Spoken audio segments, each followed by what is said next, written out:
Psaume 89, verset 3. Psaume 89, verset 3. Quelqu'un peut me mettre le verset ou bien me nous lire je vais m'efforcer de lire le verset peut-être. Psaume 89, verset 3. On peut trouver quelqu'un une Bible pour me le lire. Psaume 89, verset 3. Voilà ce que la Bible dit. Il dit, Psaume 89, verset 3, ce que la Bible nous dit. On dit, car je dis, la bonté a des fondements éternels. Tu établis ta fidélité dans les cieux. Alléluia. Car ta bonté a des fondements éternels. Alléluia. Le pilier 4 des fondements de la vie d'un chrétien pour bâtir sa vie, c'est la bonté. Alléluia. Lorsqu'on parle ici de la bonté, regardez bien, il dit la bonté a des fondements éternels et tu établis la fidélité dans les cieux. Donc, en vrai, ce qu'il dit ici, c'est que la bonté est le pilier sur lequel même est établie la fidélité. Alléluia. Si quelqu'un n'a pas la bonté en lui, en tant que fruit de l'esprit, écoutez-moi bien, il ne peut pas manifester, sinon il ne peut pas être fidèle. Il dit bien, la bonté a des fondements éternels. Pour bâtir sa vie, il faut avoir des fondements qui sont bâtis en fait sur la bonté. Alléluia. Alléluia. Je vais toucher un peu ce que j'appelle un homme qui a bâti sa vie sur la bonté. Vous savez, la bonté et la fidélité vont de pair. Pour ceux qui ont écouté, pour ceux qui étaient avec nous à l'église, on a dit cela. La Bible dit que beaucoup d'hommes se vendent d'être des hommes bons, mais un homme fidèle, qui le trouvera? Mais écoutez-moi bien, tu ne peux pas être fidèle sans être bon. C'est aussi vrai. Pourquoi? La Bible dit ceci. Pour être fidèle, quand il dit beaucoup de gens prônent leur fidélité, leur bonté, là, ça veut dire que beaucoup de gens estiment qu'ils sont bons. Et la bonté se définit d'en faire une chose de manière sur une courte durée. Par contre, la fidélité, elle pérennise dans le temps. Ça veut dire que quand quelqu'un est fidèle, il est fidèle tout le temps. Quand on dit un homme est fidèle à sa femme, c'est tous les jours de sa vie qu'il est fidèle. Quand on dit il est bon envers sa femme, il peut par exemple lui offrir un cadeau juste aujourd'hui, mais après, il n'est pas forcément en train de le faire tous les jours. Alléluia. Les hommes, bon, lorsque Dieu parle de sa bonté, lorsqu'on parle, la Bible dit ceci, oh, les bontés de l'Éternel ne s'épuisent pas, elles se renouvellent chaque matin. En fait, quand on parle des bontés de Dieu, écoutez-moi bien, pour que vous compreniez, tu vois, la bonté de Dieu ne regarde pas, par exemple, le fait que tu pêches. Normalement, si tu pêches, Dieu est fâché, il t'ôte la respiration. Chaque matin, Dieu te donne la respiration. Alléluia. Dieu prend soin de toi malgré que tu pêches. En fait, la bonté, quand on dit quelqu'un est bon, là, la Bible dit la bonté a des fondements éternels. Ça veut dire qu'il y a beaucoup de choses qui ne changent pas forcément la personne. Amen. Donc, par exemple, qu'avant que quelqu'un est bon, par exemple, comme Dieu, je prends l'exemple de Dieu, Dieu te donne la respiration. Souvent même, on s'inquiète, malgré les plus grosses fautes qu'on fait, on s'inquiète parce qu'on se dit que normalement, il devrait y avoir une punition, ou bien peut-être Dieu va nous punir quelque part, ou bien quelque chose va se passer. Mais malgré cela, par exemple, Dieu nous fait grâce. Amen. Dieu nous fait grâce. On est même, si je peux dire ainsi, victime de miracles. On voit la grâce de Dieu. Ça, c'est la bonté. La bonté, en fait, quand un homme devient bon, là, il y a beaucoup de choses, par exemple, qui n'intimident pas la manière dont il est, ou du moins sa nature, ou bien ce qu'il fait. Alléluia. Par exemple, je prends un exemple simple. Aujourd'hui, je décide de donner l'argent à quelqu'un. Un homme bon, là, même si la personne l'insulte, là, elle va lui donner l'argent parce que l'intention, c'était de lui donner l'argent. Or, par exemple, les hommes qui n'ont pas forcément la bonté en eux vont agir ou réagir en fonction de ce qui vient à eux. En général, ce sont des personnes qui réagissent. Je dis n'importe quoi. Si cette personne-là devait te donner l'argent, là, elle avait cette volonté. L'homme bon, là, il manifeste sa bonté, quel que soit ce que son interlocuteur fait ou ne fait pas. Je ne sais pas si quelqu'un me suit. Par exemple, Dieu ne va pas dire, bon, je suis fâché même aujourd'hui, là, comme tu as péché, je ne te donne plus le souffle de vie, tu n'es plus en bonne santé, je retire la santé. Alléluia. Tu vois, ça, c'est la bonté de Dieu. Pourtant, quand un homme n'est pas bon, là, il réagit en général. Donc, par exemple, je dis n'importe quoi. Aujourd'hui, je devais te donner l'argent. Dès que tu m'as parlé mal, je dis, si c'est ça, c'est bon, mais je garde mon argent. Parce que moi, je ne peux pas donner mon argent à quelqu'un qui m'insulte. Alléluia. Alléluia. Et par exemple, les hommes qui sont bons de nature ne réagissent pas forcément. Je m'explique. Tu vois, quand la Bible dit, si un homme te gifle sur la joue droite, là, dans lui la joue gauche, là, c'est l'homme bon qui peut faire ça. Le, le La personne qui n'est pas bonne réagit directement. Dès qu'on lui a dit ça, même étant, t'attends trois mouvements et répond. Parce que simplement, c'est la réaction. Oh, l'homme bon, là, il va pas en fait répondre, mais il va encore faire quelque chose d'exagéré. Il va te tendre sa droite. Vous allez remarquer que vous allez voir dans votre environnement, moi j'ai déjà vu des hommes bons. C'est-à-dire que tu te demandes, non, toi-même tu es à sa place, et puis tu dis, si moi je suis à ta place, là, vraiment, et moi il n'a pas laissé mon affaire. Alléluia. Mais l'homme bon n'a pas de problème avec ça parce qu'ils n'ont pas forcément de réaction. Alléluia. Tu peux lui parler mal. Et je prie que Dieu vous donne la bonté dans le nom de Jésus. Dieu est bon.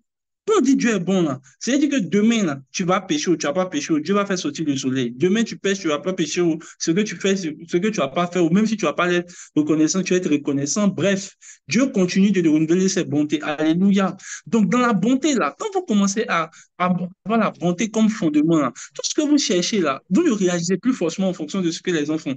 Ça veut dire que, quel que soit, par exemple, comment il faut regarder, par exemple, pourquoi je dis n'importe quoi? Parce que, par exemple, quelqu'un ne t'a pas répondu à ton anniversaire, tu ne réponds pas. Si quelqu'un t'a pas écrit à ton anniversaire, tu te fâches, tu ne réponds pas. Donc, c'est ce qu'il appelle, tu n'es pas forcément bon. Alléluia. Tu n'es pas forcément bon parce que tu réagis en fonction de ce qu'on fait.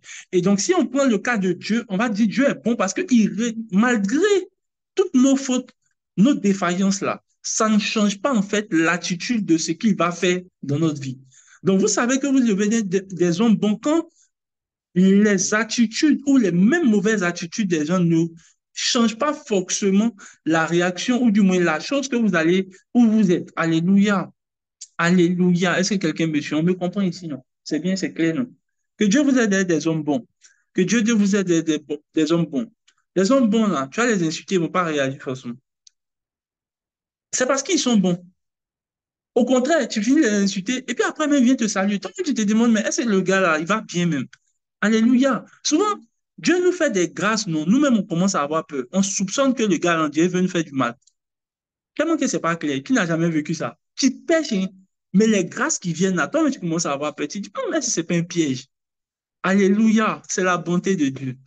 Que Dieu nous aide à être bon. Moi, je me souviens qu'il y a il y a des parties de ma vie que je faisais les faux trucs. Mais je voyais la main de Dieu dans mes affaires. Je dis, c'est pas clair, hein. Dieu, tu es trop bon, hein, là, là.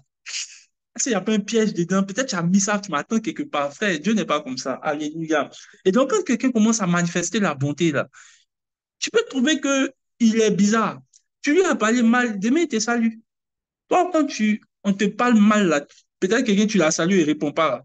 Tu dis, moi, en tout cas, il t'a salué aujourd'hui deux fois. Ça fait deux fois, trois fois, il te remarque. Mais il ne te salue plus. Salutation, ce n'est pas forcé. Tu n'es pas bon. Parce que l'homme bon, là, tu vois, la Bible dit, si on te gifle, là, il faut donner la joue gauche. Donc, l'homme bon, en fait, continue dans l'action, même si il n'a pas forcément, il ressent une douleur. Même s'il y a une douleur dans l'action. Par exemple, tu salues quelqu'un qui ne te répond pas. Ben écoute, demain, hein, tu ne réponds pas. Demain, tu ne salues pas encore. Aïe, mais pourquoi? Peut-être même tu es peut-être bon pour deux jours. Tu as le saluer demain.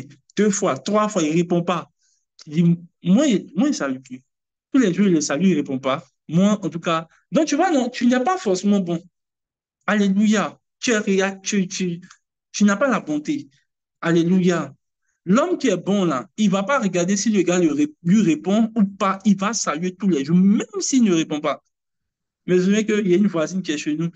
Chaque fois, il la salue, elle ne répond pas. Et un moment, ça m'énervait. Il dit non, moi, il ne salue plus. Et puis, le Saint-Esprit me dit, il faut saluer, même si elle ne répond pas, il faut saluer. Je salue.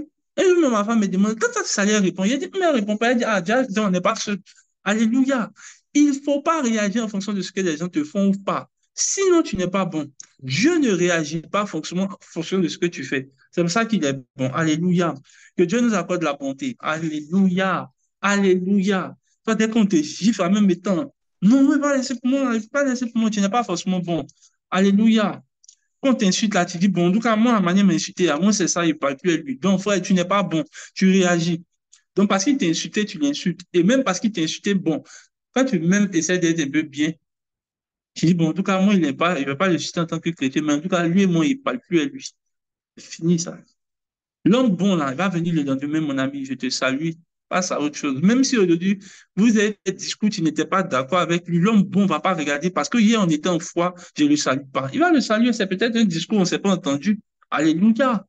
Alléluia. Merci. Donc, la bonté, qui est un bon pilier. Donc, il faut apprendre à développer la bonté. Alléluia. Je crois qu'il y a, dans la bonté aussi, il y a les bonnes œuvres qu'on fait. Par exemple, je vous ai dit que Dieu nous fait du bien malgré que nous faisons mal. Donc, pratiquer la bonté, c'est aussi mettre la bonté comme base dans notre vie. C'est en fait arrêter, en fait, comment je vais expliquer? C'est de faire de bonnes œuvres. De faire de bonnes œuvres. Quelqu'un me suit. Je vous ai dit une chose, et je rejoins ça avec la fidélité. Un homme qui est bon doit être fidèle aussi. Tu sais, si tu évangélises juste un jour là, tu es bon, mais tu n'es pas forcément fidèle. La fidélité là, ça pérennise la bonté. C'est pour ça qu'il dit que la bonté est une base. Mais il faut ajouter à la bonté la fidélité. Il y a combien de vous qui évangélisez aujourd'hui? Ils ont été inspirés d'évangéliser, mais après, ils n'évangélisent plus. Alléluia. Les hommes bons, ils peuvent lire la Bible, par exemple, aujourd'hui, ils vont faire veiller depuis, ils sont contents. Mais les hommes fidèles, là, tu vas les voir pendant des années, ils continuent de faire la même chose. Oui, ça, c'est la fidélité. Amen. Que Dieu nous aide à cela. Est-ce que quelqu'un me suit? Donc, faut pas, par exemple, je prends des exemples simples. Les hommes bons, par exemple, j'ai un ami, lui, il faisait chaque vendredi des veillées. Chaque vendredi. Et on s'est perdu de vue peut-être 1 an, 2 ans, hein. Quand je l'ai revu, je vois qu'il continue de faire les veillées chaque vendredi. J'étais étonné. J'ai dit, waouh, ça, c'est un homme fidèle. C'est-à-dire que il n'a pas fait. Et c'est pour ça que je dis que l'homme qui est bon n'est pas réactif, en fait. Il ne réagit pas, par exemple, si c'était un homme bon, là, il allait peut-être regarder, le jour, il n'avait plus le jour, il allait avoir des problèmes, il allait arrêter. Mais l'homme fidèle, là, quel que soit les intempéries, il va faire ce qu'il doit faire. Parce que c'est ce qu'il a dit. Alléluia. Alléluia. Il y a beaucoup qui commencent des bonnes choses, hein. Ils sont bons, mais après, ils ne sont pas fidèles. Donc, la chose ne dure pas. Combien d'entre nous, par exemple, on a décidé, non, cette année-là, je dois finir ma Bible. Tu as commencé au début, mais tu n'as pas terminé parce que la bonté ne suffit pas. Il faut ajouter à la bonté la fidélité pour que l'action puisse rester dans le temps et durer avec toi. Que Dieu nous aide dans le nom de Jésus. De, pilier 6, la connaissance des lois divines. La connaissance des lois divines. Je n'ai pas trouvé les versets, mais j'essaie de parler. Vous savez, sinon même, je vais dire pilier 6, la connaissance des principes. Alléluia.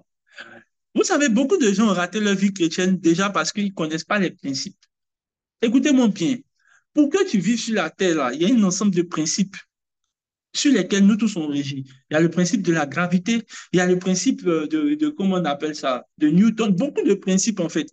Donc, tous les hommes qui sont habilités à vivre sur terre vivent tous sur des lois. Il n'y a pas un homme, quel que soit le pays où tu es, il y a des lois et c'est selon les lois que tu marches. Tu ne marches pas sur la route parce qu'il y a des lois qui régissent la route. Alléluia. Alléluia. Quand tu pars à l'école, là, en fait, je vais vous dire une chose. Pour que, par exemple, vous voyez tout le monde entier en harmonie, hein, il faut des lois. Moi-même, je me suis rendu compte que c'est vrai. Quand tu pars d'une entreprise, là, pour que l'entreprise soit assez réglementée, là, on met des lois. Pour ne pas que tu viennes à l'heure que tu veux, tu fasses ce que tu veux, comme tu veux. En fait, le désordre dans la vie de plusieurs chrétiens vient du fait qu'ils ne connaissent pas les lois, ou du moins ils croient qu'on est dans la jungle lorsqu'on devient chrétien. Et c'est la méconnaissance des principes qui fait que vous n'arrivez pas forcément à avoir une bonne vie chrétienne équilibrée. Je vous assure, montrez-moi quelqu'un qui arrive d'un pays ou bien d'un coin où il n'y a pas de loi et puis il arrive à bien vivre. Tous les coins où il n'y a pas de loi, là, il y a de l'anarchie, il y a du désordre et il y a des meurtres et il y a toutes sortes de. Par exemple, je regardais les villes les plus dangereuses aux États-Unis. Je crois qu'il y a. Euh, euh, oh, j'ai oublié l'État là. Il y a un État, même le gouvernement n'arrive pas en fait à gérer l'État, à gérer le district. Je crois que c'est à New York. Je ne sais pas, c'est. Michigan, non? Peut-être, je sais plus trop. Je vais pas inventer, je sais plus. Vous pouvez aller taper la ville la plus dangereuse aux États-Unis. Vous allez voir. C'est-à-dire que l'État même, le gouvernement des États-Unis n'arrive pas. Et là-bas, là, il y a le plus fort taux de meurtre aux États-Unis. Le plus fort taux de vol et de viol. Ça veut dire que si on t'a violé là-bas, là, même l'État peut rien faire pour toi. Il n'y a pas à faire de justice. Alléluia. On t'a volé là-bas. Parce que tu vas aller voir qui, quel policier, quel commissariat. Mais commissariat, même là, on dirait que ça n'existe pas là-bas. Tellement que les gars sont des voyous et des truands. Donc, aucune personne ne peut bien vivre dans ce genre d'environnement tant qu'il n'y a pas de loi. Donc, où il n'y a pas la loi, il y a du désordre, il y a de l'anarchie, il y a de la paresse, tous les problèmes de paresse que les chrétiens ont, les problèmes de péché, tous ces problèmes-là viennent du fait qu'ils ne connaissent pas les lois. Quand tu ne connais pas les lois, tu as l'impression que tu peux faire ce que tu veux. Je parle à quelqu'un. Quand tu connais les lois, là, tu ne marches plus sur la route comme tu veux. Quand tu sors, il y a certaines choses que tu fais pas. Quand tu rentres dans une entreprise, tu connais les lois de l'entreprise, là. Il y a certaines choses. En fait, ça veut dire qu'on marche à la mesure des lois que nous connaissons. Croyez-moi, vous arrivez quelque part, on dit on ne marche pas dans les gazons. Vous allez voir que vos actes vont commencer à se manifester, vont commencer à s'aligner en fonction de ce que vous avez comme loi. Alléluia. Il y a certains pays comme ça, on dit on ne crache pas dans les rues, tu ne jettes pas les papiers dans la rue. Frère, les pays où on n'a pas de loi comme ça, on jette comme on veut. Je ne sais pas si vous comprenez en fait. Donc, écoutez-moi bien, nos pays qui ont des problèmes avec l'insalubrité, c'est parce qu'il n'y a pas de lois qui régissent. Le jour, ils vont dire, tu jettes papier, on te prend, on te sanctionne, tu payes une pénalité, là, tu vois, ils vont plus jeter. Mais quand il n'y a pas de loi, là, on a pas l'impression qu'on peut faire ce qu'on veut. Et c'est ça, en fait. La connaissance des principes, là, est primordiale pour établir la vie du chrétien, la base même du chrétien. Alors, je pensais que tu allais dire Amen. Mais bon, tu dis pas Amen, c'est pas grave. Un chrétien, tous les chrétiens déséquilibrés que je connais ne connaissent aucun principe. Alléluia. Par exemple, il y a les principes, par exemple, comme la loi du donner et du recevoir. Ils ne connaissent pas. Le plus quelqu'un connaît la loi du donner et du recevoir, il comprend, ou bien même la loi de semer, récolter. Quand tu comprends la loi de semer, et tu sais, ça va de pair aussi avec l'intelligence physique. Hein. Si quelqu'un, excusez-moi du terme, n'est pas physiquement intelligent, il ne peut pas être spirituellement intelligent, tout va de pair. Je vous assure, Dieu ne peut pas conduire quelqu'un qui est bête. C'est difficile pour Dieu et même impossible pour Dieu de conduire les gens qui ne sont pas intelligents. Et c'est en fonction de votre niveau d'intelligence que vous pourrez savoir si vous êtes spirituel ou pas. Je vous dis la vérité. Je parle à la manière du Seigneur. Ouais. Si quelqu'un n'est pas trop intelligent dans la vie, en fait, souvent même les gens sont intelligents dans la vie, mais tu te rends compte que c'est difficile d'être intelligent spirituellement. Alléluia. J'ai rencontré un jeune un jour qui m'explique, non, lui, il lit sa Bible à la maison, il n'a pas besoin d'aller à l'église. Je lui dis maintenant, très bien, tu as la Bible à la maison, non? Tu as ton livre de maths à la maison, non? Il dit oui, ok, super. Pourquoi tu vas en classe? Il dit non, mais pourquoi on m'explique dans le livre? Il dit, ah, donc, tu es intelligent pour aller à l'école, pour qu'on t'explique un livre. Mais bizarrement, non, tu sais, les gens sont pas, tu vois, c'est ça aussi qui est le problème. Ils sont pas logiques. Et donc, ça. Donc, il va en classe pour qu'on lui explique un livre qu'il a déjà, et peut-être même qu'il a acheté un an même avant de venir dans la classe. Mais il a besoin de quelqu'un pour lui expliquer le livre. Et toi, tu viens à l'église, tu trouves que tu dois lire la Bible à la maison parce que tu comprends français. Mais je vous pose la question, quand tu prends le livre de maths, tu comprends ce qui est écrit en français, non? Mais répondez, vous me regardez. On comprend, non? Ou bien c'est pas français, on écrit. Mais pourquoi tu vas en classe? Oh non, moi, il fait l'église à la maison. Fais l'école aussi à la maison. Tu vois comment c'est stupide, au fait? Ça veut dire que les gens ne peuvent même pas translater les réalités spirituelles physiquement. C'est difficile. Alléluia. Merci. Les gens ne sont pas d'accord, mais c'est vrai. Et tant que vous ne connaissez pas les principes, c'est difficile. Dieu, la loi du semer récolté nous aide même à comprendre beaucoup de choses. Et même, regardez, je toujours dis cela. Tellement que, je vais vous dire pourquoi je crois que quelqu'un qui n'est pas intelligent physiquement ne peut pas l'être spirituellement. Toutes les fois où Jésus adressait une parabole, il a toujours pris les réalités physiques pour nous expliquer. Parce qu'il sait très bien que si quelqu'un comprend physiquement une loi, là, il comprend spirituellement aussi comment la loi fonctionne. Regardez, il a toujours assimilé le royaume des cieux à quelque chose. Il dit le royaume des cieux est semblable à, le royaume des cieux est semblable à, le royaume des cieux est semblable à. Petite question de réflexion. Tu vas à l'école, il y a une loi qui explique, et ça, j'ai vu ça en science. Est-ce que vous savez que Est-ce que je peux vous donner un petit secret? Pour ceux qui oublient vite là, je vous dis, en fait, vous savez que dans notre main, dans nos paumes là, enfin, je vais dire, mais dans nos mains, il apparaît-il un nerf qui est en fait relié directement à notre cerveau. Je vous assure, j'ai découvert ça en science. Si vous ne croyez pas, non, les leçons que vous bossez là, dans les leçons de Boileau, c'est ce que les gens disent là, les leçons où tu as besoin de retenir là, les leçons de Boileau là, il faut prendre un bic et puis une feuille et puis écrire. Tu vas voir que tu retiens pendant que tu es en train d'écrire. C'est plus facile de mémoriser les choses quand tu écris que quand tu t'assois pour répéter dans ta bouche. Et la science a découvert en fait qu'il y a un nerf. Non, en fait, je ne sais pas comment expliquer, il y a des nerfs et il y a des capteurs sensoriels. Pendant que, par exemple, tu es en train de le faire là, c'est directement, en fait, les nerfs là travaillent directement avec ton cortex neuronal et puis ils produisent la mémoire en même temps. Ils enregistrent. C'est-à-dire qu'en même temps que si tu veux, non, essaie le soir. Prends quelque chose, prends un bic. Il y a quelqu'un qui est en train d'applaudir là-bas. Vous n'êtes pas scientifique et puis vous croyez que vous êtes spirituel. Ouais, c'est la science aussi. Tout ça, c'est la science. Oh, toi, tu pensais que non, c'est la Bible seulement qu'on prend, d'accord? Quand vous prenez un bic là, si vous voulez retenir quelque chose là, prenez un bic et puis commencez à écrire. Pendant que vous serez en train d'écrire là, vous allez voir que vous aurez tendance à retenir. Pourquoi? Parce que simplement là, c'est une science. C'est pour ça que lorsque quelqu'un approche Dieu là, Dieu lui dit, écris tout ce que tu vois. Parce que dans ce que tu vas écrire là, ta mémoire a la capacité de pouvoir mémoriser. Maintenant, comment je sais cela? Vous allez remarquer que les leçons que vous allez bosser en écrivant, quand vous allez en classe, pendant l'examen, c'est comme s'il y a une image qui se crée. Et vous essayez de vous retrouver dans les lignes de votre cahier. Il y a des gens qui me disent c'est vrai. C'est maintenant que tu sais ça. Si tu savais ça depuis il y a longtemps, tu n'étais pas en train de faire les rattrapages. Il faut t'asseoir à l'école de l'esprit, tu es en train de t'asseoir à la maison. Alléluia. Et c'est pour cela que, écoutez-moi bien, mais c'est la connaissance d'un principe que je sais bibliquement qui me permet aussi de pouvoir avoir cette faculté. Donc, chaque fois que je veux retenir quelque chose, j'écris. Donc, les gens qui n'ont pas tendance à écrire. Donc, quand tu vas en classe, là, pourquoi quand le prof parle, tu t'assois pas pour le regarder et tu écris? C'est pour retenir, en fait. Tout ce que vous écrivez, c'est ce que vous pouvez retenir. Tout ce qui est verbal, là, vous finissez par l'oublier. Maintenant, tu comprends ça à l'école. Tu vas à l'église, on parle, tu t'assois avec tes grosses oreilles, comme pour moi, tu écoutes, et puis tu dis que tu as compris. Ça ne peut pas marcher. La connaissance des principes. Il y a le principe de la dîme. Tu es chrétien, tu ne connais pas. Bon, moi-même, me demande, tu es chrétien, tu es devenu chrétien comment? L'une des choses que Jésus s'est effectué à faire avec ses disciples-là, c'est de leur enseigner les principes. D'abord, il leur a enseigné le principe du royaume des cieux, le mystère, par exemple, de l'écoute, de la parabole des semeurs. Toutes les fois où je vois Jésus, il va enseigner ses disciples. Il va les enseigner les principes de la prière. Il va leur expliquer le principe de l'autorité. Il y a des gens qui ne comprennent pas le principe de l'autorité. Écoutez, le principe de l'autorité stipule que l'autorité se confère. Donc, petite question, est-ce qu'on prie pour avoir l'autorité? Jamais.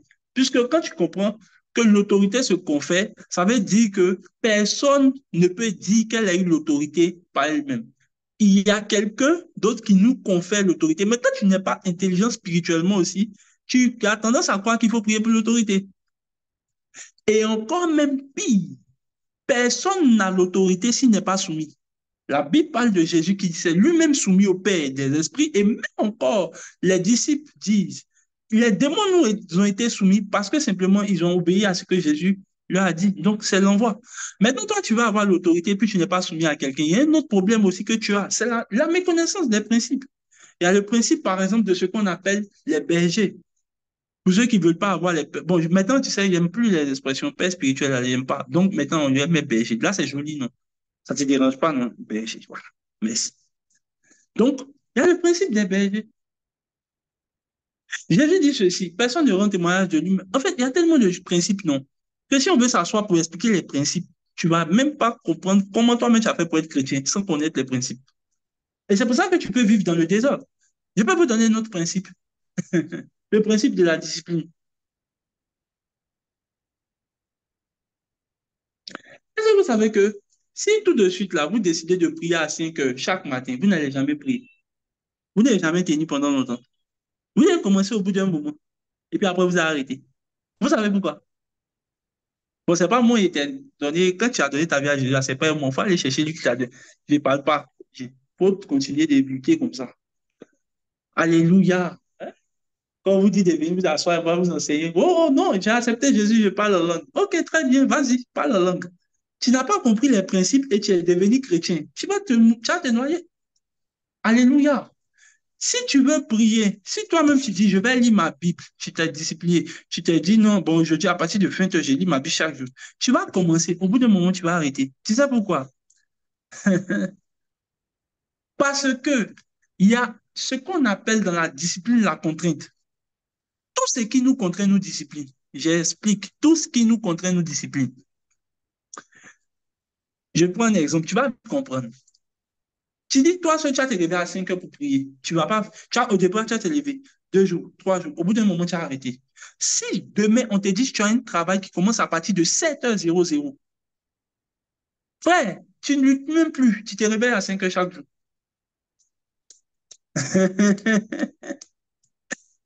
Remarquez que non. Vous arrivez à vous réveiller 5 heures quand vous commencez à aller à l'école. Vous luttez même pas. Quand c'est 7h30, tu sais que tu dois t'arriver à 5 heures, quel que soit le niveau. Tu n'es même pas en train de lutter pour ça. C'est quand tu es en vacances, on te dit à plus coupé, tu vois que tu peux dormir jusqu'à 8h, 9h, 10h. Tant qu'il n'y a pas une contrainte, il n'y a pas de discipline. C'est la discipline, la contrainte qui nous permet de nous discipliner.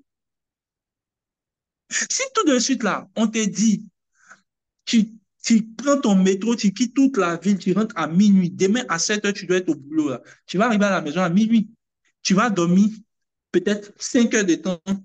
2 à 5 heures, tu vas te réveiller pour aller au travail. Frère, sans même qu'on te prie pour toi, il t'impose les mains, tu te réveilles à 5 heures naturellement. Tu fais 5 heures de sommeil et tu ne tombes même pas malade. Mais si tout de suite, là, il n'y a pas de contrainte, et te dit, il faut te faire 5 heures de sommeil, tu vas tomber malade. Parce que tu n'as pas de contrainte. Toute contrainte nous discipline. Est-ce que je parle à quelqu'un? Maintenant, comment je te dis là? C'est simple. Quand tu as un examen, là, on ne te dit pas que l'examen, tu ne stresses pas, tu es tranquille. Jusqu'à ce qu'on te dise à l'examen, tu te rends que tu peux bosser.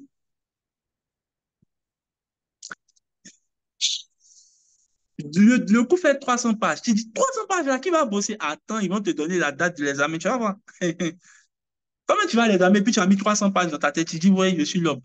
Tant qu'il n'y a pas de contrainte, personne ne se discipline. Et c'est la connaissance des principes. Jésus en a parlé. Alléluia.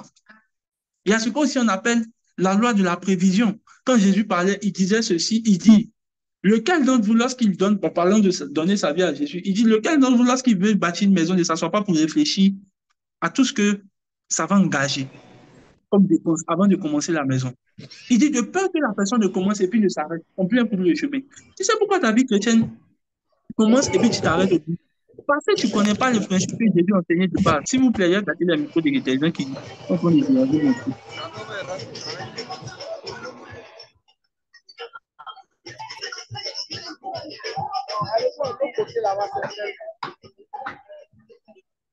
S'il vous plaît, on peut couper le micro de Francis. Je vais terminer tout de suite.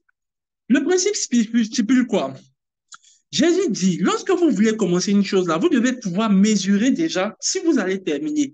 La plupart du temps, je vous donne un secret. Comment vous pouvez savoir si vous voulez terminer quelque chose, si vous arrivez? Simplement en vous posant les mauvaises questions. Si je veux dire les mauvaises questions, en mettant les pièges dans ce que vous allez faire.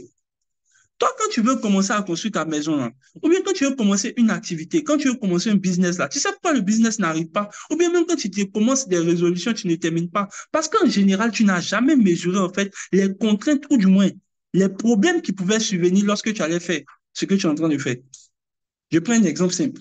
Tu décides de faire, par exemple, prier. Tu dis, moi, à partir de maintenant, je prie à 4 heures du matin. Tu es en vacances. Et puis, tu dis ça. Moi, en tout cas, tous les jours de ma vie, j'ai prié à 4 heures. Tu es en vacances et puis tu dis ça. Et le jour, tu vas travailler et puis tu auras maintenant un emploi du temps qui ne te permet pas. Tu vois, les gens qui ne réfléchissent pas comme ça, là, ne vont pas terminer ce qu'ils ont commencé. Pourtant, quand tu réfléchis bien et puis tu dis, bon, attends, ça s'est passé ici en vacances, et s'il va à l'école, et s'il va au travail. Et puis, il y a beaucoup de travail et puis ça me fatigue. Hmm. Non, je pense qu'il n'y a pas mettre 4 heures.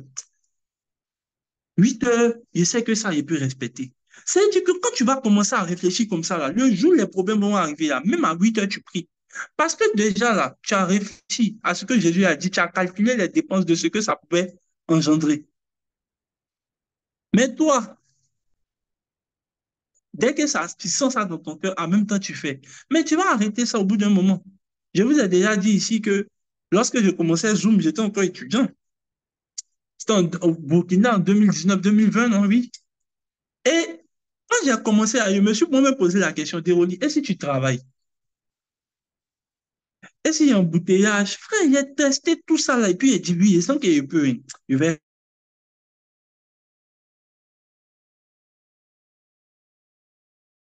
C'est pour cela que moi, j'ai beaucoup de choses à faire. Frère, je dis de rester fidèle. Parce que franchement, j'ai réfléchi à tous les intempéries que ça peut causer. Mais toi, tu ne réfléchis pas forcément à cela. Parce que tu me connais les principes. Tu ne connais pas les principes. Que Dieu nous aide à avoir les principes. Que tu connaisses tous les principes. Je crois qu'il y en a plusieurs. Je ne vais pas venir les citer ici. Alléluia. Et c'est par ces principes que Dieu régit. C'est par les principes de l'autorité que nous avons l'autorité. Il y a tellement de principes. Principes pour tout. Alléluia. Que Dieu nous aide. Pilier 7, l'intelligence. Somme 82, verset 5. C'est là presque terminé. Il ne faut pas t'en faire. Somme 82, verset 5. C'est de pair avec ce que je dis là. Donc, dans la connaissance des lois divines, vous devez connaître les principes. Il y a par exemple les principes que j'ai appelés les principes de l'entourage. Pour ceux qui ont écouté mon enseignement sur l'entourage, j'ai parlé des principes, des différents niveaux de principes, des différents niveaux d'entourage. Il dit ni ils n'ont ni savoir ni intelligence, ils marchent dans les ténèbres, tous les fondements de la terre sont ébranlés. Alléluia. Donc il dit les fondements de la terre sont ébranlés parce que les gens ne marchent pas avec intelligence, non, non seulement avec savoir, non avec intelligence. Donc tu sais, quelqu'un ne peut jamais être stable ou bien avoir de bons fondements s'il n'est pas intelligent. S'il n'a pas l'intelligence, est-ce que vous pouvez retirer? Je vais vous pris l'exemple simplement tout de suite. Si quelqu'un, il dit parce qu'ils n'ont pas, ils ont manqué d'intelligence là, il dit les fondements sont ébranlés. Est-ce que vous savez que les business que vous n'arrivez pas à tenir là, c'est parce que vous manquez d'intelligence. Tu échoues à l'école parce que tu manques d'intelligence, pas d'intelligence intellectuelle, mais d'intelligence spirituelle. Alléluia. C'est bizarre, hein, ce que je dis, c'est fort, mais c'est vrai. Tous les problèmes de la vie où tu as un problème, ou tous les domaines de ta vie où tu as un problème, là, il y a un manque d'intelligence que tu as. Et il y a deux choses qui viennent en compensation avec l'intelligence. C'est la connaissance et puis le savoir. Je vais dire même c'est dans la connaissance qu'il y a le savoir, non, oui. Mais non, il y a la connaissance et il y a le savoir. Il faut prendre ça comme ça, tu vas comprendre. La connaissance, là, bref, je vais expliquer ça comment. Je reviens même à la connaissance des lois divines. Que vous essayez de comprendre comment les deux là sont ensemble. Tu vois, aujourd'hui, là, ton petit qui est aussi payé, il y a des, si on lui dit, il faut calculer là, le périmètre d'une maison, il ne peut pas. C'est pas parce qu'il n'est pas intelligent, mais c'est parce qu'il n'a pas la connaissance et le savoir pour en fait calculer le périmètre. Donc, ce qu'il peut faire ou ne pas faire vient de la connaissance qu'il détient.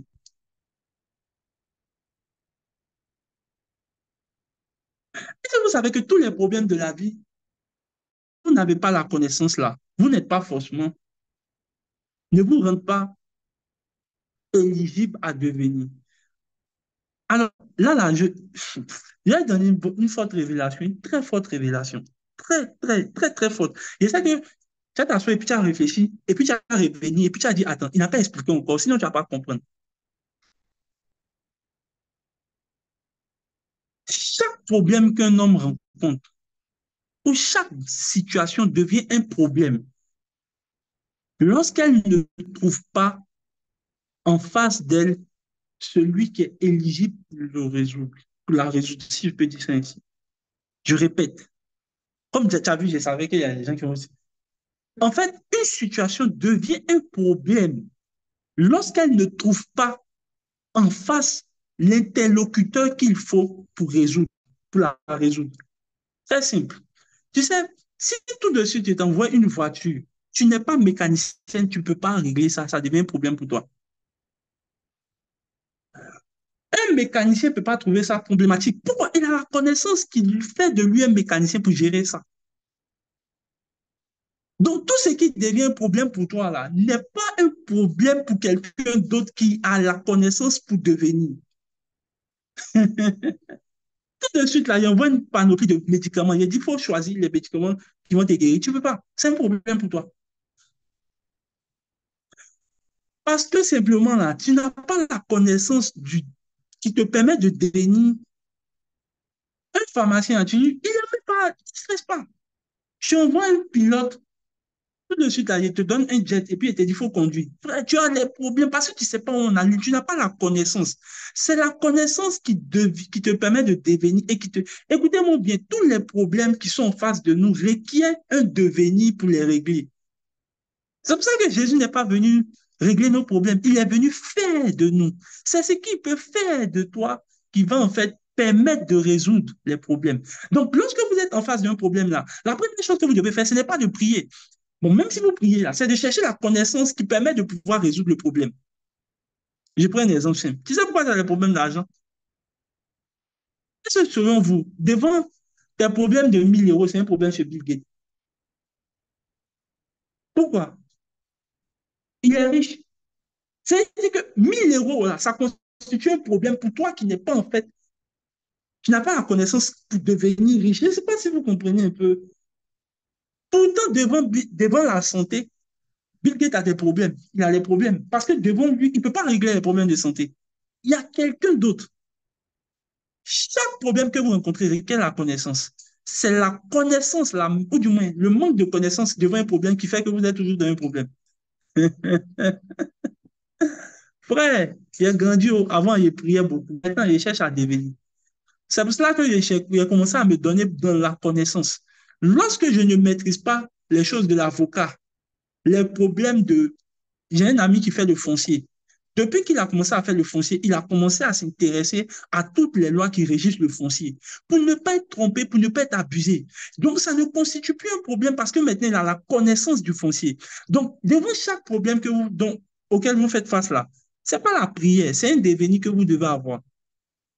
Et vous pose un autre problème.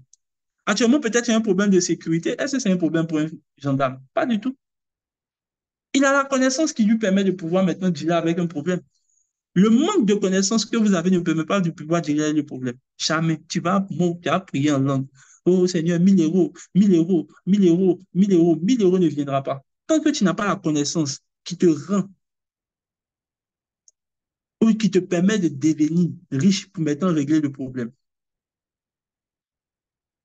Maintenant, c'est pour ça qu'il faut avoir l'intelligence. Quand quelqu'un n'a pas l'intelligence, là, il a beaucoup de problèmes dans la vie. Manque d'intelligence. Fait que, par exemple, les gens vont à l'église et mangent chewing-gum. C'est manque d'intelligence. Oui? Il y a des gens qui vont à l'église et ne respectent pas le pasteur. C'est manque d'intelligence. Ce n'est rien d'autre que manque d'intelligence. Alléluia. C'est le manque d'intelligence. Et il dit, les gens manquent d'intelligence, c'est pour ça que les fondements de leur vie est ébranlés. Tu manques d'intelligence, c'est pour ça que tu rates les relations. C'est tellement simple. Il n'y a même pas beaucoup de réflexion à faire. Quelqu'un qui n'est pas intelligent ne peut pas réussir dans la vie, même si tu lui donnes 1 milliard. Jamais. Que Dieu nous accorde l'intelligence. Au nom de Jésus. Je ne vais pas trop m'éterniser dessus. Je vais terminer par le dernier point. Pilier 8. L'instruction des pères. 2 Chroniques 3, verset 1. Est-ce qu'on peut me prendre 2 Chroniques 3, verset 1?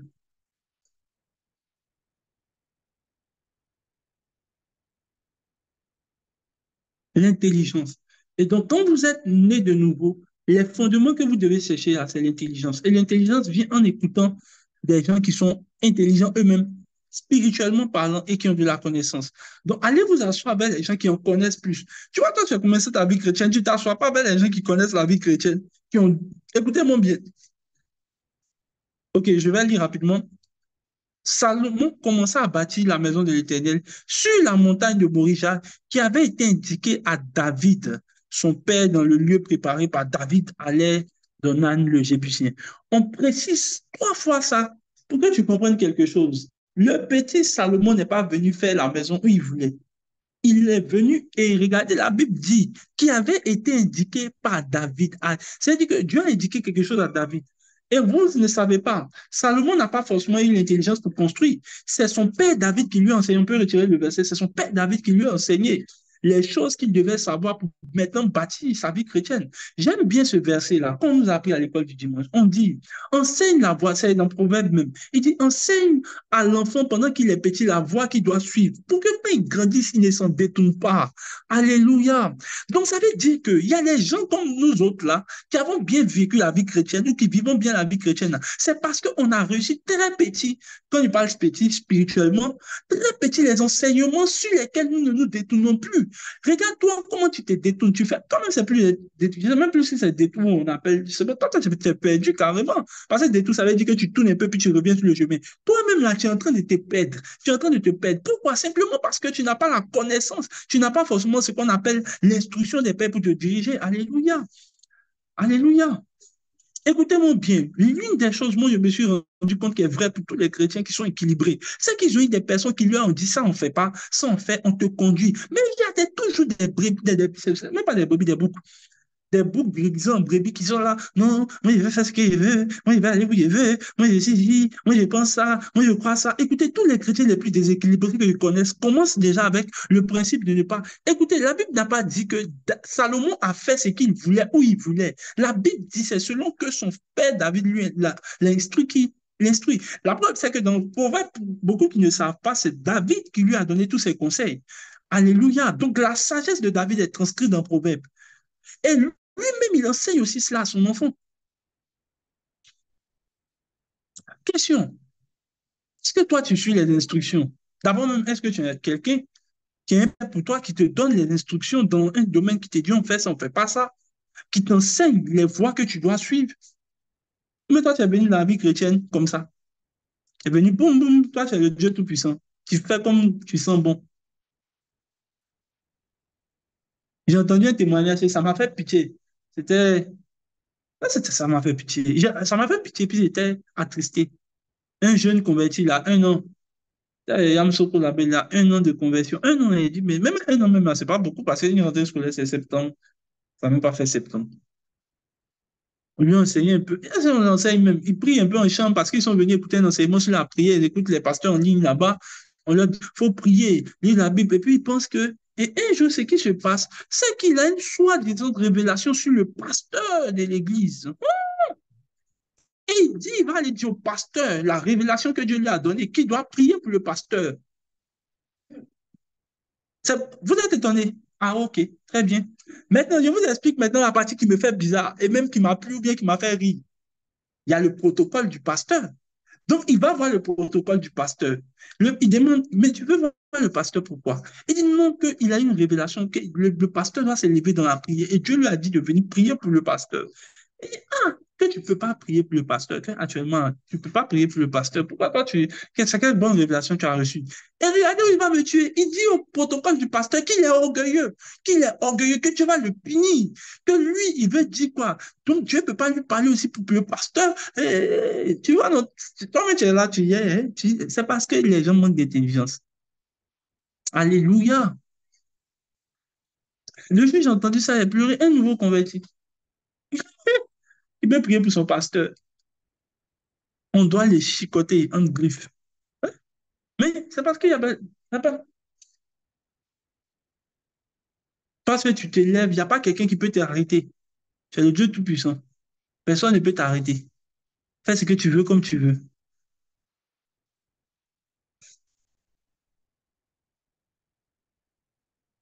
Alléluia. Il n'y a pas de chrétiens qu'on ne peut pas arrêter. Là. Mais ça, il y a un qui est en train de rire. Son papa est pasteur. Tu peux faire ce que tu veux. Ton papa te dit, si tu fais, on te chasse de la maison. Fais. Il faut avoir des pères qui peuvent te dire, non, ça, c'est pas bon. Je regardais plusieurs de mes enfants. Ils n'ont pas tellement évolué parce qu'il n'y a personne qui veut écouter l'instruction.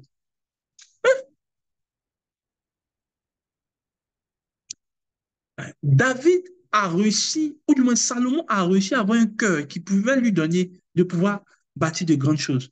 Salomon n'a rien construit ou rien fait sans instruction de son père David. Maintenant, regarde-toi ta vie.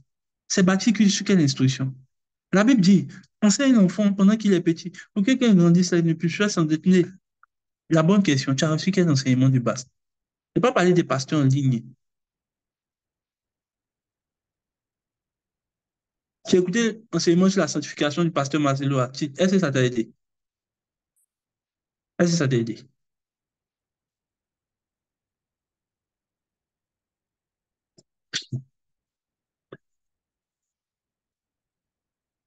Alléluia! Alléluia! Je ne dis pas ça pour que tu sois triste. Il y a d'autres fondements. Et je termine par le dernier, le fondement de la parole de Dieu. Psaume 119, verset 60. Je termine par cela. Merci Jésus. Et ça même là, écoutez, j'ai gardé le meilleur pour la fin. J'ai gardé exprès le meilleur pour la fin parce que normalement, il devait être le premier. Psaume 119, verset 60. Mais comme tout le monde sait que j'aime ça, j'ai préféré garder son dernier là, ils vont dire, voilà. Enfin, il fallait, si il commençait, ils vont dire, lui là, il aime trop la parole de Dieu. On va toujours, je garde toujours le meilleur pour la fin. J'aime la parole de Dieu, je vais prêcher toujours, toute ma vie que la vie, c'est la parole de Dieu. La vie d'un chrétien, c'est la parole de Dieu, rien.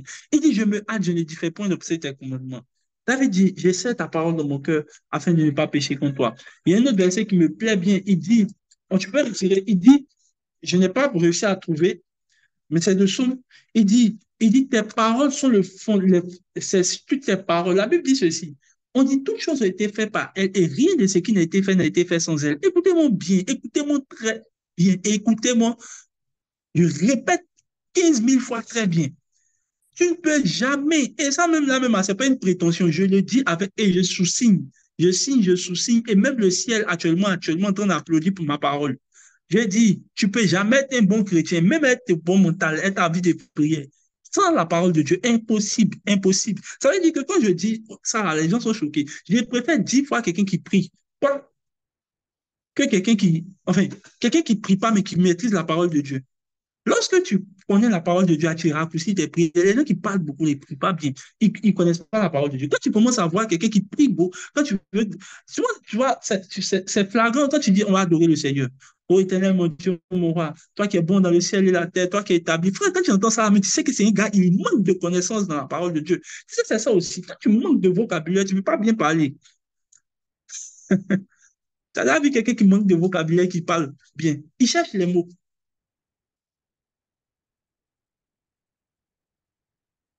Regarde ta vie chrétienne. Est-ce que tu lis la Bible? C'est bizarre, hein? Il y a des gens qui ne connaissent même pas. Or, regarde, même par exemple, réciter Jean 1, jusqu'au verset 12. Au commencement était la parole. Et la parole était avec Dieu. Et la parole était Dieu. En elle était la vie, et la vie était la lumière des hommes. Ça, tu ne connais même pas. Somme 1 à 5, tu ne connais pas. Même Genèse 1, tu ne connais pas. Tu ne lis pas la Bible. Il y a des gens même qui ne savent même pas qu'il y a les versets dans la Bible, mais qui disent. Si elle parle de, comment on appelle ça, Fibolek. Tu connais Fibolek? Tu connais Fibolek? Tu connais Fibolek? Tu connais pas Fibolek? Sont chrétiens ne connaissent pas Shibboleth. Il y a une histoire dans la Bible, là, hein, où c'est dans Juge. Il y a eu un problème entre les Israélites et entre les Benjamites et tout. Donc, on dit pour attraper ceux qui ne sont pas dans, comment on appelle ça, de la tribu, là, ils ne peuvent pas prononcer les psi. Donc, on dit, il faut dire Sibolek. On dirait, je ne sais pas si le langue là, Zozo, tu peux, Shibolek. On dit, bon, celui-là, il n'est pas nous. Allez, tu ne connais pas Shibolek, tu es assis là, tu me regardes, tu ne connais pas la Bible, tu es tranquille. Il regarde ici, mais parler, ceux qui sont à côté de moi, ils me découragent aussi. Les gens ne connaissent pas la Bible, c'est bizarre. Hein? Quelqu'un même peut venir les interroger. Écoutez-moi bien, on peut prendre un chrétien comme ça. Et puis on va lui dire n'importe quoi. Écoutez, les gens qui sont emballés par tout vent de doctrine ne sont jamais stables dans la parole. Écoutez, moi, j'ai vu les parents, j'ai vu les gens, les vieux chrétiens. Je vous assure, un dénominateur qu'ils ont le plus, c'est la parole de Dieu. Beaucoup de gens étaient instruits dans la parole de Dieu. C'est vous, aujourd'hui, vous voyez ange. C'est vous qui êtes prophétie. C'est vous qui êtes esprit de connaissance, parole de connaissance. C'est vous qui êtes cet esprit qui vous donne les visions extra-prophétiques. Mais vous ne connaissez même pas la Bible. Ça, c'est quel genre de christianisme, ça? Je vous assure, pour moi-même, regarder ma vie chrétienne aujourd'hui, là, j'ai commencé à regarder qu'est-ce que je faisais au départ. Je lisais plus la Bible que n'importe quoi. Quand tu commences la vie chrétienne en parlant langue, Edena Moana, bon, j'ai rien contre elle. Esprit de Dieu descend. Tu ne connais pas la Bible, écoutez-moi bien, un chrétien qui ne connaît pas la Bible, là, il est déséquilibré. C'est mentalement qu'il croit. Quand les gens viennent me demander, mais comment tu fais? Jésus dit, si la parole de Dieu habite en vous, il dit, moi aussi, je vis en vous. Et si la parole de Dieu habite en vous, écoutez, c'est la parole de Dieu en un chrétien qui fait qu'on dit la Dieu. Tu n'as pas Dieu en toi tant que la parole de Dieu n'est pas aussi équitable. Jésus dit ceci, peut-être que vous ne comprenez pas. Il dit, si vous gardez mes paroles, moi et mon Père, nous ferons un avec vous. Et puis il continue dans le verset 15, au chapitre 15 de Jean, il dit, tout ce que vous demanderez en mon nom, on va vous donner. Maintenant, toi, tu ne connais pas ça, hein. Tu allais prendre le parti là. On dit tout ce que tu as demandé en mon nom. Donc, au nom de Jésus, je viens. Tu ne vas rien avoir. C'est la quantité de paroles qui te permet de provoquer les choses dans le ciel. Hein? Les personnes à qui vous voyez les choses obéir, là, ils ont un niveau de parole extraordinaire. Ça, c'est prière seulement. Malheureusement, maintenant, même à les chanter, ils parlent en langue maintenant. Donc, dès que tu vois les chantes là, maintenant, c'est flagrant, hein. Tous les chants, dès qu'elles commencent à. Les roches. Il a dit, bon, si on ne fait pas les roches, c'est quoi? Ils ne connaissent pas la Bible, chanter. Écoutez-moi bien, vous ne pouvez pas comprendre comment ça me fait mal quand je vois les chrétiens qui ne connaissent pas la Bible, qui ne lisent pas la Bible. Et tu les vois sur Facebook en train de discuter avec les gens qui même s'asseyent pour connaître la Bible. C'est bizarre.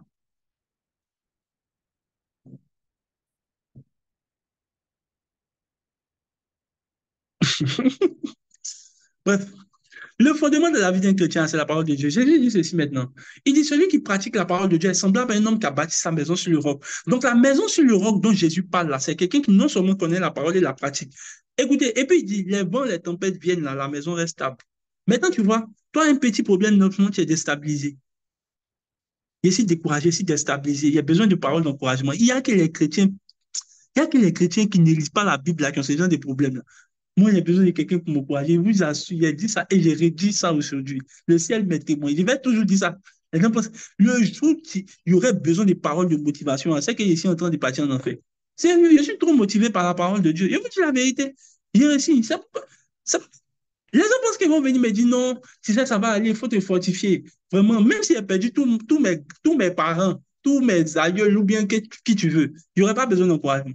La parole de Dieu me motive assez. Alléluia. Les chrétiens émotionnels, là, ils ne connaissent pas la parole de Dieu. Jésus dit, les vents et les tempêtes viennent, ils sont stables parce qu'ils pratiquent la parole de Dieu. C'est la pratique de la parole de Dieu qui rend un homme stable. Ce que tu ne pratiques pas te déstabilise. Maintenant, regarde ta vie. La Bible dit ceci. Heureux l'homme qui met la parole. Il dit, heureux l'homme qui ne s'assoit pas en compagnie des pécheurs. Il dit qu'il ne s'assoit pas sur la voie des moqueurs, qu'il ne s'assoit pas sur en compagnie des pécheurs. Et quoi? Mais qui trouve son plaisir dans la loi de l'Éternel. Il dit, il est semblable à un homme il est semblable à un arbre planté près d'un courant d'eau qui donne son fruit en sa saison. Et il dit quoi? À la fin, tout ce qu'il fait lui réussit. Quand quelqu'un ne réussit pas dans tout ce qu'il fait, il lui pose question. Premier, avec qui tu marches, avec qui tu t'assois, et puis avec qui tu bavades. Donc, toi, tu t'assois en compagnie des moqueurs, tu es sur la voie des pécheurs. Et puis, tu sais, les chrétiens sont des gens comédiens quand même. Ils font comme s'ils ne savaient pas de quoi on parlait. Ils ne trouvent pas son plaisir dans la parole de Dieu, mais sur Netflix. Et puis, il ne comprend pas pourquoi il ne réussit pas dans tout ce qu'il fait. Maintenant, c'est comme ça qu'il est fait. Quand les gens viennent me voir, là, je pose question. Je dis, ah, mais ça, c'est quel homme de Dieu? On n'est pas venu pour faire interrogatoire. Oui, il faut faire interrogatoire. Parce que les gens font comme s'ils ne savent pas de quoi on entendait parler. La Bible dit que heureux l'homme, il dit quoi? Mais dit ce livre de la loi, agis sur l'homme. Il dit, tu réussiras dans toutes tes entreprises, tu auras du succès. Quand quelqu'un ne réussit pas quelque part, il lui pose question. Première question, numéro un, ça ne va jamais manquer. Est-ce que tu lis la Bible? Bon, souvent, un peu, oh, c'est que toi, tu es perdu. C'est souvent, tu lis la Bible, tu ne vas jamais réussir. Ce n'est pas prophétie, c'est une vérité. Oh, homme de Dieu, comment on fait pour discerner les bons et les mauvais? Mais tu ne lis pas la Bible, tu vas discerner comment? Tu ne sais même pas qu'il y a Chibolek dans la Bible. Bon, toi, on ne peut rien faire pour toi.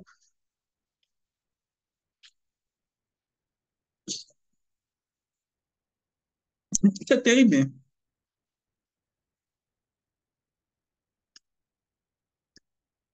Proverbe chapitre 1. J'aime bien ce verset-là. Proverbe chapitre 1, verset 20, et puis je termine. Merci Seigneur.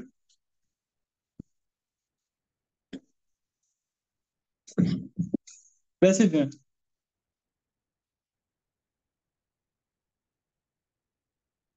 Les gens sont tristes. Je ne veux pas vous rendre triste, je vais vous donner la vérité. Il dit la sagesse crie dans les rues. Elle élève sa voix dans les places. Continuons. Elle crie à l'entrée des bruyants, aux portes de la ville. Elle fait entendre ses paroles. C'est cela que j'ai dit qu'on ne prie pas pour la sagesse. Là, les gens m'ont regardé. Pourtant, on dit elle crie, mais tu cherches. Il faut continuer. Il dit jusqu'à quand stupide aimerait-vous la stupidité? C'est la sagesse que tu cherches là qui parle ainsi. Il dit jusqu'à quand les moqueurs se plairont-ils à la moquerie et les insensés haïront-ils la science? Dans notre version humaine, knowledge, la connaissance. Continue.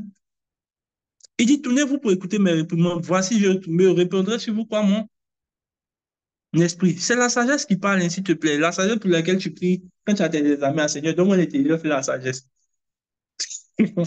Continue. Je vous ferai connaître mes paroles. Continue.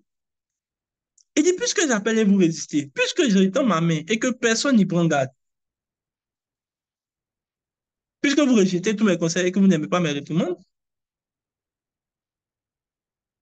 il dit, moi aussi je rirai quand vous serez dans le malheur, je me moquerai quand vous, la terreur vous saisira. Maintenant, la question que tu dois te poser, comment tu sais que Dieu se moque de toi pendant que tu souffres? Et puis, vous savez, le prophète, un jour, je vous raconte un témoignage. Est-ce que je peux raconter un témoignage? Un jour, il y a une fille qui vient, elle m'a expliqué un problème vrai, vrai. Dieu vous assure que ça fait mal, mais ça fait pleurer. Franchement. Et puis, bizarrement, non. Ça me fait rire un peu dans mon cœur. Et puis, j'ai dit, est-ce que tu sais que ça me dit rien, mais ça me fait rire? C'est qu'elle explique.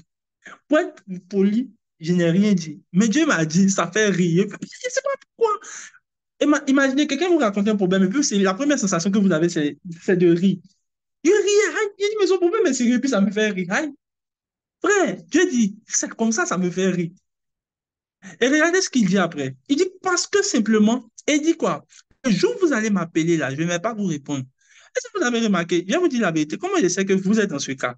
C'est quand tu as un problème qui est grave, tu pries et puis Dieu ne répond pas. C'est là que tu sais que là, tu es dans ce genre de verset. Il dit alors, ils vont se tourner vers moi et ils vont crier. Il dit, je ne vais pas répondre. Même une parole, tu n'auras pas.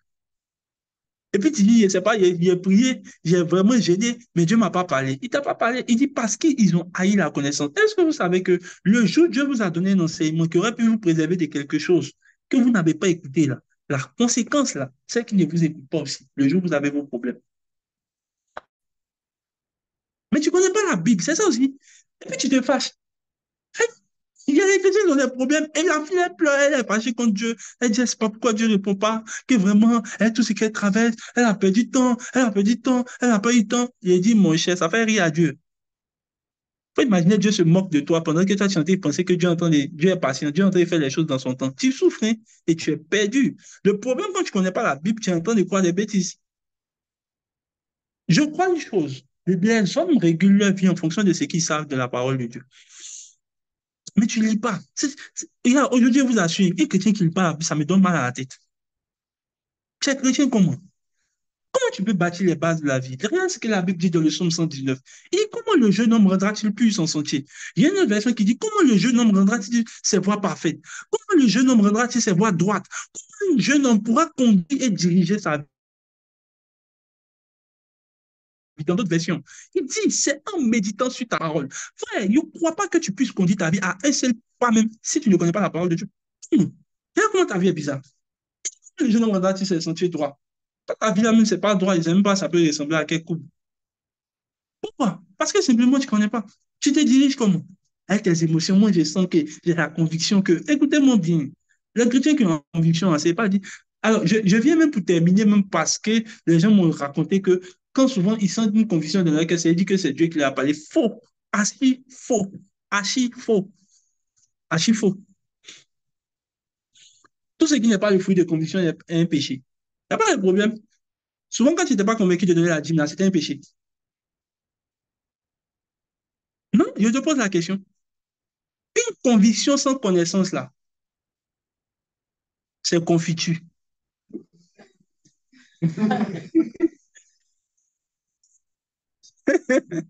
Ah, c'est vrai. Conviction sans connaissance, c'est confiture.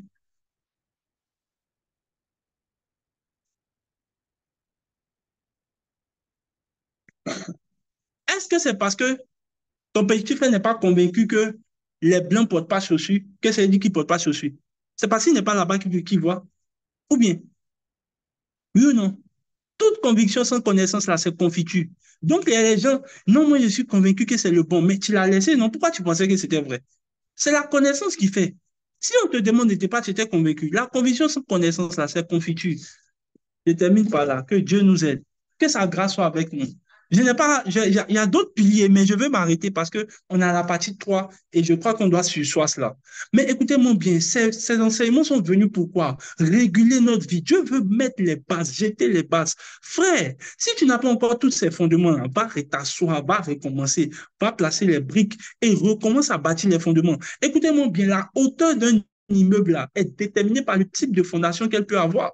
Alléluia. Donc, si tes fondations ne sont pas, qu'il peut avoir autant pour moi, si tes fondations ne sont pas assez solides, là, c'est très clair que tu ne pourras pas aller au sommet, tu ne pourras pas aller en hauteur. L'une des choses que vous allez voir dans l'architecture qui prend le plus de temps, c'est les fondations. L'une des choses que tu devrais comprendre dans ta vie chrétienne, qui prend le plus de temps, c'est les fondations.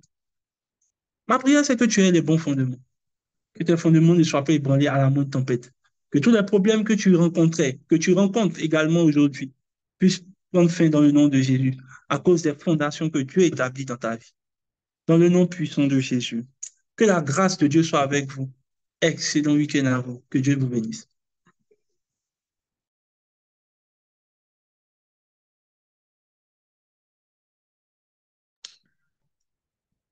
Amen, amen.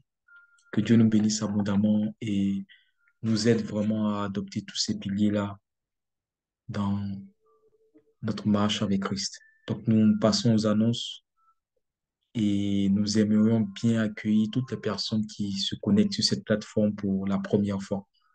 C'est votre première fois de vous connecter. Vous pouvez réagir en levant votre main un peu comme j'ai fait. Donc, c'est ta première fois de te connecter. On veut t'accueillir. Bon, ok.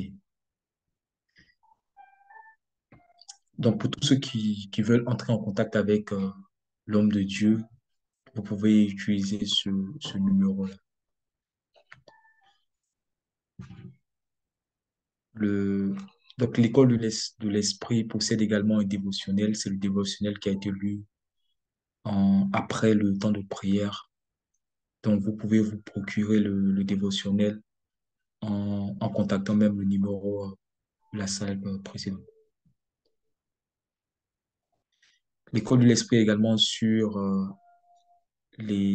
Instagram, YouTube. Donc, sur YouTube, vous pourriez retrouver les différentes prédications et n'hésitez vraiment pas à liker lorsque vous écoutez, à partager aussi pour que d'autres personnes soient bénies par ces messages.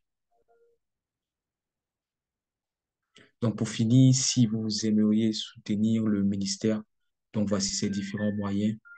Pour ceux qui ne sont pas en Côte d'Ivoire, qui sont à l'étranger, vous pouvez utiliser ces différents moyens-là pour apporter votre soutien financier et Dieu vous bénira certainement. Voilà. Donc, ainsi prend fin les annonces.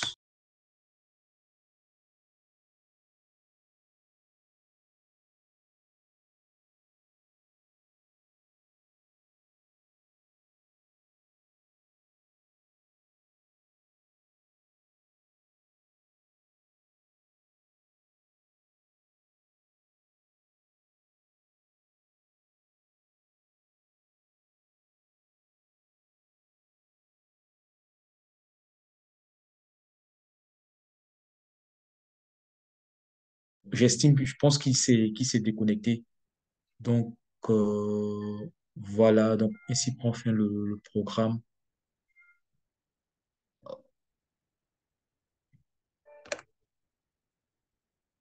Voilà. Donc, ainsi prend fin le programme. Donc, passez une excellente fin de semaine. Que Dieu vous bénisse abondamment.